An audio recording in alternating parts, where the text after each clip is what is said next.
नमस्कार मंडळी. आज ना मंडळी तूर डाळीचा भात बनवलेला आहे. थोड्याशा वेगळ्या पद्धतीचा आहे, पण आता आपल्याला सुद्धा कधीतरी कंटाळा येतो, झटपट बनणारा पदार्थ बनवावंसं वाटतं.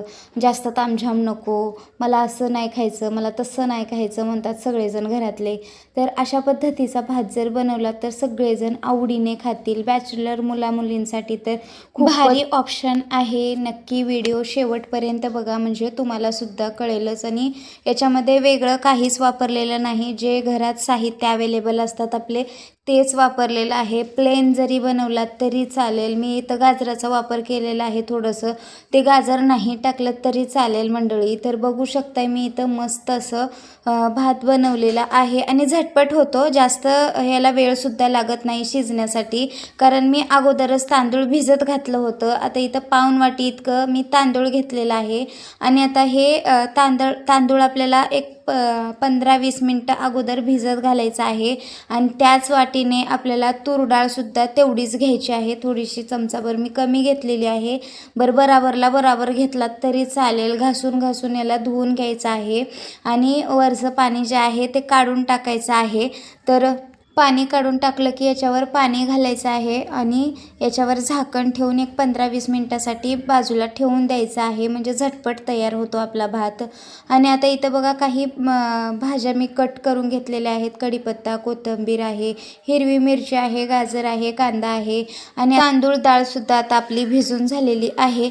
आणि आता याच्यामधलं पाणी सगळं काढून टाकून द्यायचं आहे आणि आता हे बाजूला ठेवून द्यायचं आहे. आता इथं मी कढई घेतलेला आहे. आता पसरट टोप वगैरे असेल तर तुम्ही टोपातसुद्धा बनवू शकता या ठिकाणी, पण मी इथं कढई घेतलेले आहे.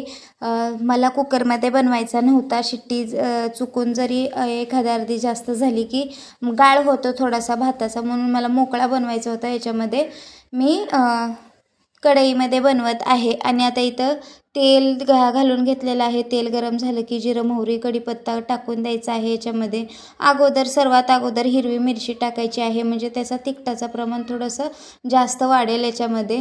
आणि आता इथं बघू शकताय कांदा घालून घेतलेला आहे. तिखट मिरची जर जास्त टाकायची असेल तरी सुद्धा तुम्ही टाकू शकताय. मी इथं हिरवी मिरचीचाच वापर केलेला आहे.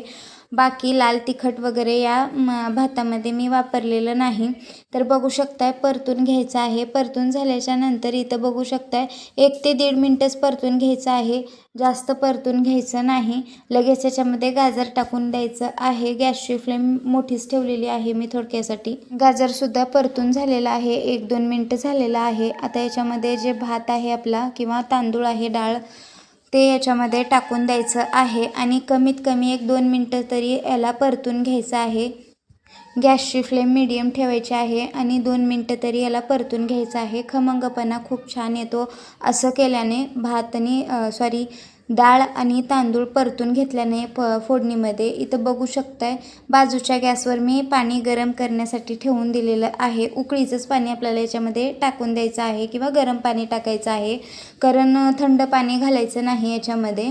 तर इथं मी अद्रक लसूणची पेस्ट घालून घ्यायची आहे. थोडीशी हळद टाकायची आहे कलर येण्यासाठी आणि आता एकजीव करून करायचं आहे. आणि आता 2 ते 2.5 मिनटं झालेलं आहे तांदूळ डाळ परतवून इथं किंवा परतत राहून. तर बघू शकता इथं मी सुकं झाल्यासारखं दिसलं की पाणी ॲब्झॉर्ब झाल्यासारखं दिसलं त्याच्यामधलं की मग आता आपण याच्यामध्ये पाणी ओतून देणार आहोत. आता पाण्याचं प्रमाण सांगायचं झालं तर तांदळाच्या वरती थोडंसंच पाणी मी ठेवलेलं आहे. जास्त या तांदळाला पाणी लागणार नाही, कारण अगोदर आपण डाळ तांदूळ भिजत घातलं होतो. तर आता इथं चवीनुसार मीठ टाकून द्यायचं आहे, करून घ्यायचं आहे आणि आता आपल्याला याला शिजवून घ्यायचं आहे. बरं, आता गॅसची फ्लेम मीडियम ठेवायची आहे. थोडीशी कोथिंबीर वरनं सोडून द्यायची आहे. मस्त भात शिजतो. कमीत कमी 5 मिनटासाठी याला शिजवून घ्यायचं आहे. 5 मिनटात आपला भात मस्त शिजतो. तर आता इथं शिजत आहे. वरती मी झाकण ठेवणार आहे. आता जास्त काही याला चमचा वगैरे जास्त फिरवत बसायचं नाही. गॅसची फ्लेम मीडियम ठेवायची आहे. वरनं अर्धवट झाकण ठेवून द्यायचं आहे. आता इथं बघू शकताय 2-3 मिनटं झालेले आहेत इथं. तर पाणी सगळं ॲब्झॉर्ब झालं की मग आपण गॅस बंद करून घेणार आहोत. आता आणखीन 2 ते 3 मिनटं आपल्याला याला शिजवून घ्यायचं आहे. इथं बघू शकताय 2-3 मिनटं झालेले आहेत. आणखीन आपल्याला सगळेच मिळून 5 मिनटं झालेले आहेत, 5 ते 6. तर मस्त असा भात आता आपला शिजून रेडी आहे सर्व करण्यासाठी, खाण्यासाठी सुद्धा म्हणू शकता. या ठिकाणी बॅचलर मुलं मुली असतात, आपल्याला सुद्धा कधी कंटाळा येऊ शकतो. अशा पद्धतीचा फक्कड भात बनवून पहा कधीतरी. तर माझा व्हिडिओ तुम्हाला कसा वाटला कमेंट्स बॉक्समध्ये सांगायला विसरू नका. आवडल्यास लाईक करा, शेअर करा तुमच्या मित्रमैत्रिणींना, नातेवाईकांना. त्यांना पण अशा नवनवीन रेसिपी पाहायला मिळतील. परत भेटू परत अशा एका नवीन रेसिपीसोबत. तोपर्यंत धन्यवाद.